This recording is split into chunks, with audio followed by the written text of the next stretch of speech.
দর্শক, আজকে চলে আসলাম আবারও আমার নিজ জেলা থেকে পার্শ্ববর্তী জেলা পাবনাতে। এখন আমরা যেখানে অবস্থান করছি নতুন একটি ব্রিজ। এটা হচ্ছে গোমানী নদীর ব্রিজ। সাইকুলা বাজার থেকে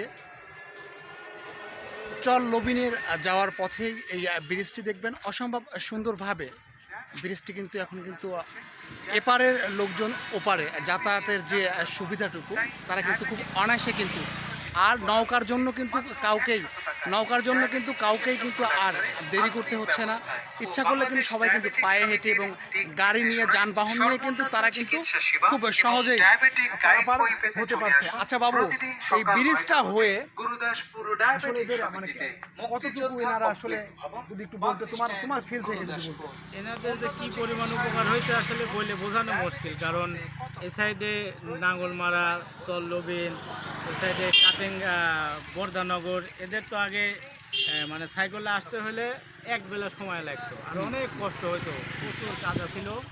এখন ওনাদের সাইকেলের দূরত্ব সর্বোচ্চ 5 মিনিটের, মানে গাড়িতে উঠলে সাইকেলে আসতে 5 মিনিট সময় লাগে, আর আগে এক বেলা সময় লাগতো ওই কাটেঙ্গা থেকে হলো ইয়াতে আসতে, সাইকেলে আসতে। তাহলে অনেক উপকার হয়েছে।